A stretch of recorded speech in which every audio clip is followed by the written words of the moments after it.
Smedan came into being and was established in the year 2003 by the Act of National Assembly, which is called Smedan Act 2003. The vision is to establish efficient and structured micro, small and medium enterprises that will enhance sustainable economic development of our nation. The mandate is to address the challenges confronting the development and growth of MSMEs in the country. And the mandate came with a lot of functions, about 23 functions, if you look at the act that establishes Smedan. Part of those functions include serving as a vanguard for rural industrialization and also facilitating the growth and development of MSME through facilitating access to finance, access to market, and providing business development services to MSMEs, establishment of well-structured clusters for the development of MSMEs, and a lot of other functions that are enshrined in the Act that establishes the agency. Smedan is structured in such a way that there is the DG and the Chief Executive is the head of the agency. We now have 7 departments, and each department is being manned by the director in charge of the department. We have ED&P, that is Enterprise Development and Promotion Department. We have Partnership and Coordination Department. We have Planning, Research, Monitoring and Evaluation Department. We have Engineering, Technology and Innovation Department. We have the Admin and Finance Department, as well as a Special Duty Department, which is under the DG's office. And even under the DG office, we have some units which report directly to the DG. These units include Corporate Affairs, Audit, Legal, Protocol, and then Procurement Department. These are the units that report under the DG's office. And apart from the headquarters structure, we also have 6 zonal offices, 1 zonal office in each geopolitical zone of the country, which is also headed by a deputy director. And then we have 36 offices across the 36 states of the Federation, including FCT, which are all manned by the managers in those respective states. So this is the simple structure of the agency, and this is how we get to the MSMEs at the lower level.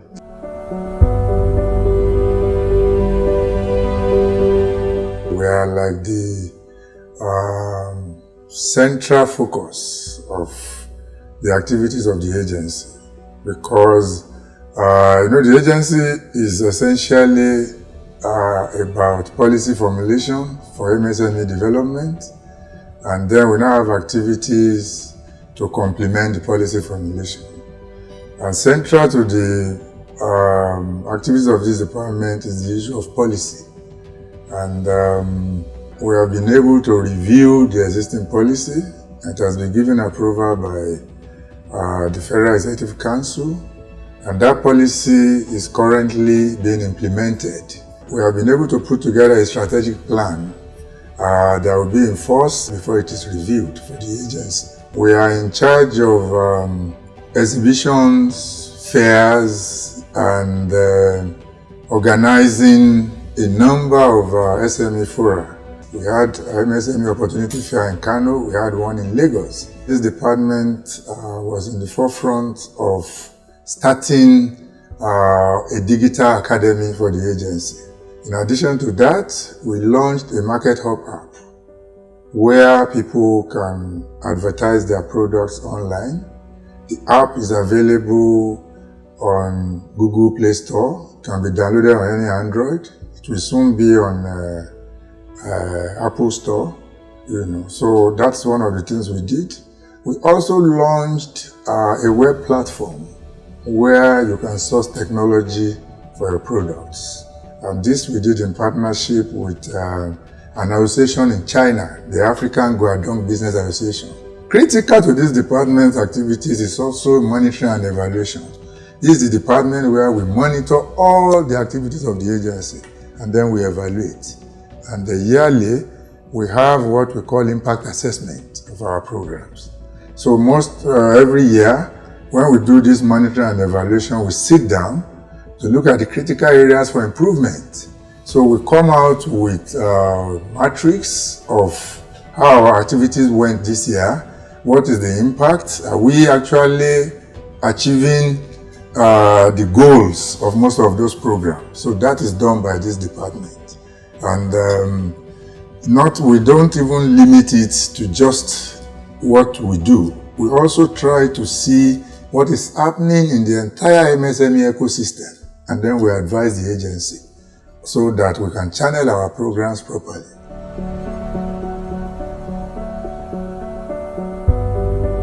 We're in charge of providing capacity building for small businesses.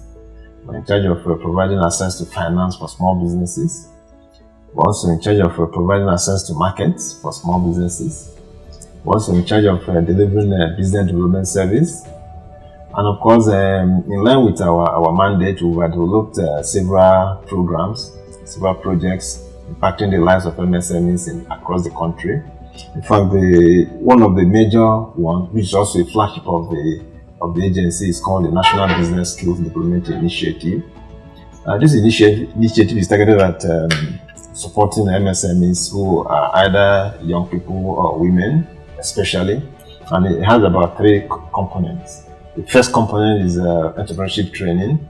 The second component is vocational training, and the third component is empowerment with equipment. We intend to impact about 5,365 MSMEs across the country under this program, and at the rate of 145 per state, which means we are supporting small businesses in a very, very special way to empower them to scale existing businesses towards creating more jobs for our people. Then the second one we call the SME Digital Academy, and of course we are partnered with one of our partner, a private sector partner, Safita Learning Limited, to host this program. One of the programs we are taking to our heart in this department is called the National Business Development Service Providers Certification and Accreditation Program.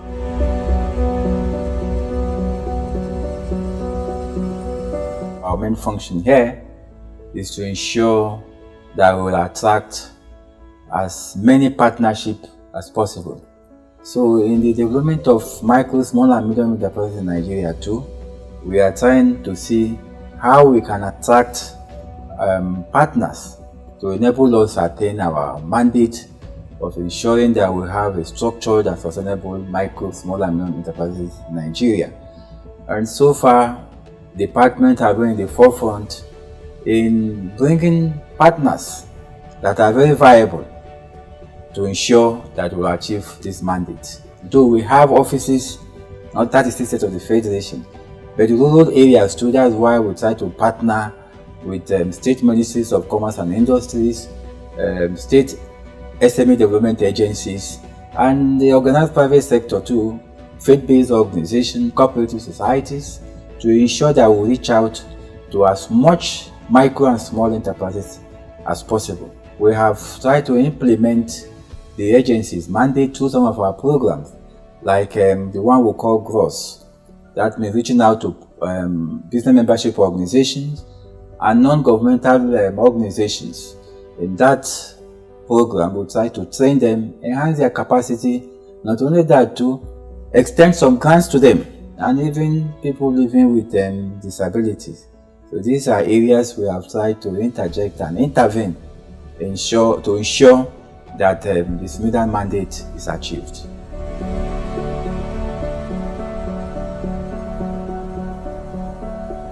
Our mandate is to cater to MSMEs in the agribusiness value chain. Agriculture, which has always been seen as one of the low-hanging fruits in the economy, would be used to leapfrog our developments into bigger industries, or heavier industries as they are often referred to. Since this department came into existence, we have attempted to reach out to MSMEs by a variety of programs which you have put forth. Some of the programs include what we refer to as the Women in Self-Employment. The acronym is WISEP. We had a similar program to the WISEP, which again is gender-based, the Awake program. Awake essentially zeroed on agro-processing. We also have another program known as ADAP, that is the acronym, Agribusiness Development and Empowerment Program. Under this program, we essentially reorient people to move into agriculture as a business. The focus of the agribusiness development and extension department can be compartmentalized into three pillars. The first pillar is agripreneurship, to see agriculture as a business, and we give them the necessary capacity to do this. The second pillar of our work is promoting value addition that increases the benefit from agriculture. The third aspect of it, including what we do with the matching fund program, giving business-friendly loans. Department of Administration and Finance is a service department. It takes care of the most important resource of any organization, and that is the human resource. Due to the size of the staff, the two functions are merged together. You have administration and finance, headed by a common director. The agency, as you may know, has 411 staff. It has offices in all the 36 states of the Federation. At the headquarters level, we have 7 departments. The functions of this department aligns with the, going by their nomenclature, aligns with the overall vision and mission of the agency in terms of execution of policy. As it is now, we are trying to digitalize all our records. We'll be working online, and most of our records will be digitalized. The Finance and Account Division, they are in charge of everything that has to do with finance as far as Smedan is concerned, beginning from the budget preparation, through the budget implementation, and then the reporting aspect of finances. We make payments to contractors that have worked for us. We make payments to staff that have assignments to carry out. We also monitor the budget to ensure that there is no environment and there is no overspending. Talking about our achievements, over the years we've been able to implement our budget close to 100% every year. As far as monies are released, we monitor the implementation of projects and we make payments, and we ensure that monies are spent for what they are meant for. We have also been able to render all the necessary returns to all agencies that require returns from us. Our mandate is to provide the micro, small and medium enterprise sector with all factors that are necessary for their growth and development. For anything to happen, for MSMEs to benefit, funds have to be released, and we are at our best trying to manage the funds that are released to the agency. We need to put our MSMEs in such a position that they can compete with each and every MSME in each and every nation. Especially now that Mr. President has signed the African Free Continental Trade Agreement, which put more challenges on our Nigerian MSMEs. Because if we didn't improve on our quality, if we didn't improve on branding and packaging of our goods, by embracing the technological development and innovation into our businesses, Nigeria may end up being a dumping ground for other products of African countries. So for that reason, we need to equally face the challenges squarely so that we can have the MSMEs of our dream.